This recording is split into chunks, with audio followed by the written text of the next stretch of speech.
Bienvenue dans le magazine En route pour le COS. Il s'agit des infrastructures aujourd'hui qui vont nous intéresser. Regardez avec nos invités, nous sommes sur le futur péage d'Ittenheim avec Antoine Goubert. Ça va Antoine? Très bien, merci. Avec Jean-Luc Fournier, on parlera tout à l'heure de l'état du trafic. Mais je vais commencer avec vous. Vous allez gérer ce centre d'Ittenheim, centre d'exploitation. Qu'est-ce qu'on va y faire Antoine Goubert? Alors le centre d'exploitation, il a 3 missions principales. Des missions orientées d'abord sur le client, sur l'autoroute et sur le territoire. Au niveau client, les patrouilleurs, les femmes et les hommes en jaune de Vinci Autoroute, sont sur le terrain et s'assurent en permanence que le voyage du client se déroule dans les meilleures conditions. On est sur l'entretien, par exemple, des aires de repos qu'on va trouver ici à proximité des péages pour garantir l'accueil des clients. On est sur l'information en temps réel des clients et on est également sur l'assistance aux clients en cas d'événement. Ensuite, on passe à la mission autoroute qui concerne la surveillance et l'entretien de l'autoroute avec les ponts, les chaussées, les bassins et sur l'entretien non courant, un peu plus exceptionnel avec notamment le traitement des chaussées, le salage, le déneigement. Alors Antoine Goubert, on peut dire que ce sont réellement les yeux et les oreilles du contournement ouest de Strasbourg. Reportage Mathieu Chanvillard. Démarré à l'été 2019, le gros du chantier est aujourd'hui achevé. Mais ce centre d'exploitation va maintenant être équipé de tous les appareils et de tous les réseaux qui lui permettront d'être les yeux et les oreilles de l'autoroute. Tout doit communiquer avec le bâtiment, tous les équipements, toutes les caméras, la barrière de péage qui est un élément central, puis après tous les panneaux à messages variables, l'ensemble des équipements énergie, réseau. Ça peut être l'ensemble des véhicules de l'exploitant, ça peut être voilà, finalement tous les systèmes sont connectés au centre d'entretien. Et pour être réactif, le choix du site est évidemment primordial, à la fois sur la seule barrière de péage à Ittenheim et à l'intersection avec la RN4. Le point le plus important au-delà du bâtiment lui-même, c'est son positionnement sur le tracé. Là, ce qui est important de bien noter, c'est qu'il est en plein milieu du tracé du contournement de Strasbourg pour justement garantir notre réactivité en cas d'événement et d'être au plus près du terrain. Après, effectivement, le bâtiment en lui-même, on dissocie bien la partie bureau, la partie plutôt administrative, des espaces techniques où on retrouve les différents locaux techniques, le local informatique, etc. et la partie atelier. Une vingtaine de personnes seront affectées à ce centre, couvrant 24 heures sur 24 les 25 km du tracé. La gendarmerie du secteur y aura aussi un espace permanent. Antoine Goubert, on a vu ce centre d'Ittenheim. Quelles sont les choses qui vont être complexes pour vous à gérer? Dans l'exploitation d'une autoroute, il faut en permanence concilier le temps long et le temps court.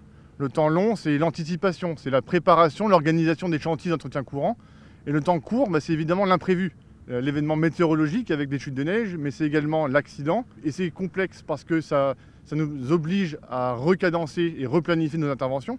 En revanche, nos équipes sont évidemment préparées et formées en permanence à ce genre d'événement-là. Et c'est également ça qui pimente notre activité au quotidien et qui justement permet de souder les équipes autour d'un objectif commun. Justement, en cas de souci, alerte météo, salage de l'autoroute, qui c'est qui décide?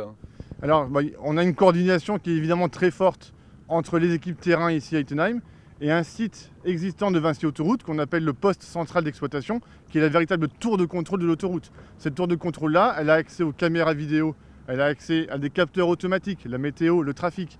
Elle a accès également à la géolocalisation de nos véhicules d'intervention.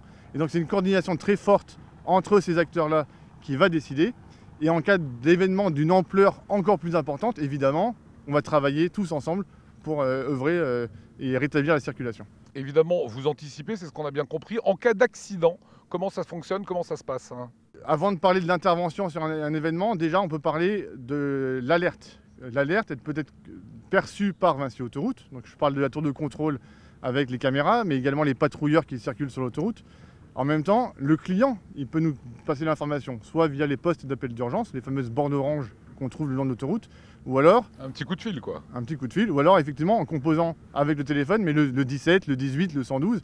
Et pour le coup, nous ne serons pas les premiers avertis.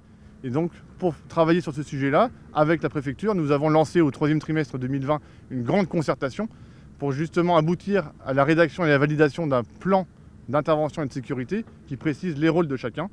Nos rôles à nous, côté Vinci Autoroute, c'est avant tout de protéger une zone d'événement, éviter un suraccident, d'informer le client des conditions sur autoroute et enfin de rétablir la circulation dans les meilleures conditions de sécurité. Alors, c'était pas votre métier, vous êtes un ancien de PSA Slovaquie. C'était quoi vos missions en Slovaquie? Bon, vous êtes effectivement allé chercher ça loin. J'ai effectivement commencé chez PSA Peugeot Citroën, mais avant même d'aller en Slovaquie, Mes 6 premiers mois chez PSA se sont passés ici en Alsace, à l'usine de Mulhouse. Donc me voilà de retour en Alsace. Aujourd'hui, c'est pas du tout le même métier que vous allez faire. Hein. Non, c'est pas le même métier, effectivement. La préparation d'une mise en service, c'est quelque chose de nouveau. En revanche, qui s'inscrit dans la continuité de mon expérience chez Vinci Autoroute et qui est tout à fait passionnante parce qu'elle ouvre un panel de missions différentes. J'ai commencé notamment par constituer mon équipe d'exploitation avec le recrutement et la formation des équipes, mais également aller nouer des partenariats auprès du territoire, auprès des élus, des collectivités, des entreprises, pour constituer tous ensemble le nœud qui va exploiter l'autoroute demain. Nouveau challenge pour vous. Allez, on va s'intéresser avec Jean-Luc Fournier à l'état du trafic. Dans un instant, on en parlera. Quel report y aura-t-il sur ce contournement ouest de Strasbourg? Les détails avec Mathieu Chanvillard. Le chiffre va peut-être vous surprendre, mais le trafic sur la portion strasbourgeoise de l'A35 est stable depuis 10 ans. Selon les comptages effectués par la Direst en 2019, 163 000 véhicules étaient comptés chaque jour en moyenne à hauteur de Cronenbourg, soit un des points les plus fréquentés de France pour une 2x2 voies. Depuis 2009, le trafic y est stable et a même très légèrement baissé. Plus au sud, au niveau d'Ostwald, on compte toujours en 2019 un peu plus de 120 000 véhicules jour, chiffre en très légère hausse depuis 10 ans. Régulièrement pointés du doigt, les poids lourds représentent un peu plus de 8% du trafic à Cronenbourg, soit 13 700 camions. On en compte 12 500 à Ostwald.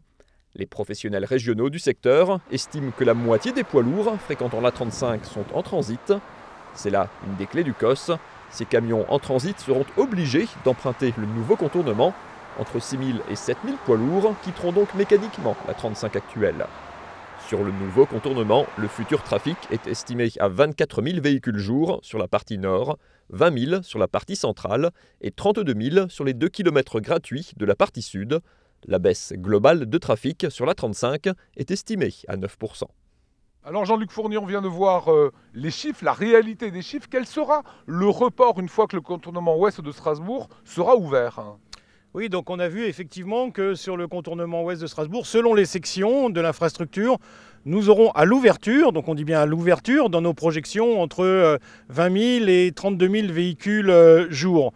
On a vu aussi que dans Strasbourg, sur la 35, on avait jusqu'à des pointes de plus de 160 000 véhicules jour. C'est un trafic lissé, hein, c'est une moyenne sur 365 jours, ça veut dire qu'il y a des pointes beaucoup plus importantes. Donc nous, on estime ici, donc c'est un ratio, en fait, c'est un pourcentage que l'on aura entre 12 et 20% en fait, de transfert de trafic dès l'ouverture. Gros report sur les camions, entre les camions qui traversaient durant 1 heure avec la pollution que ça génère Strasbourg. Est-ce que le COS, on pourrait dire que ça sera finalement moins de pollution? Mais bien sûr, parce qu'on a vu qu'effectivement, avec l'interdiction de transit des poids lourds, donc ceux qui n'ont rien à faire à Strasbourg, le contournement de Strasbourg va capter la moitié de ces poids lourds, donc environ 7000. Avec une petite particularité sur ce contournement, c'est qu'il fait 3 km de moins que l'A35 actuelle. Et bien sûr, avec un trafic fluide sur l'ensemble du contournement, puisqu'un poids lourd mettra environ à 90 km/h 15 minutes pour faire ces 24-25 km. Et il le fera de façon à vitesse constante, alors qu'aujourd'hui, on le sait bien, sur l'A35 à Strasbourg, selon les horaires, il y a des embouteillages avec des camions qui s'arrêtent, qui redémarrent et qui sont forcément générateurs de pollution supplémentaire. Juste pour mon information, on roulera à quelle vitesse sur le COS? 110, 130? La vitesse pour les véhicules légers sera limitée à 110 km/h, donc c'est une obligation qui est faite dans le contrat de concession, c'est un choix de l'État pour limiter effectivement d'une part les nuisances sonores qui pourraient être plus importantes au-delà de 110 km/h et éviter effectivement des niveaux de pollution qui pourraient être plus importants. Par contre, les poids lourds auront leur vitesse limitée de façon classique à 90 km/h sur autoroute. Jean-Luc Fournier, si on doit se projeter, comment on fait pour se projeter à 50 ans puisque ça sera la durée de la concession? C'est pas facile de se projeter à 50 ans. On sait que, effectivement, avec notre expérience de plusieurs dizaines d'années de gestionnaire d'autoroute, les trafics évoluent en fonction notamment du PIB du pays. C'est une réalité. Ici, nos projections montrent effectivement une évolution constante du trafic, mais les événements de ces derniers mois ont montré qu'il pouvait y avoir des aléas très forts sur le trafic, comme la pandémie que nous vivons en ce moment, comme des périodes de confinement qui font que le trafic s'écroule littéralement sur autoroute, notamment pour ce qui est des véhicules légers. Allez, je vais terminer avec vous, Antoine Goubert, dans ce centre d'exploitation qui va ouvrir dans quelques mois. Comment on se met en place ?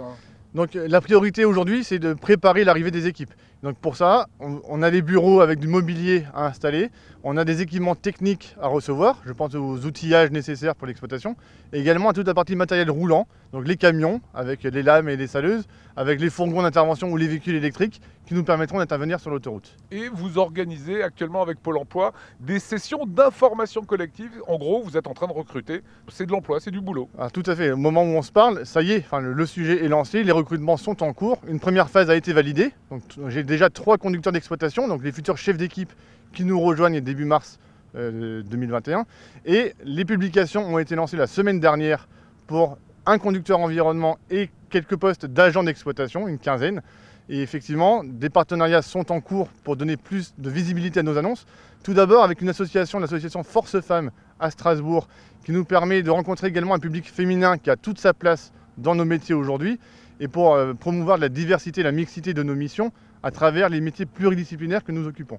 Et ensuite avec Pôle emploi, où nous allons organiser courant février des réunions d'information collective, comme vous l'avez dit, pour justement expliquer nos métiers au plus grand nombre possible de candidats.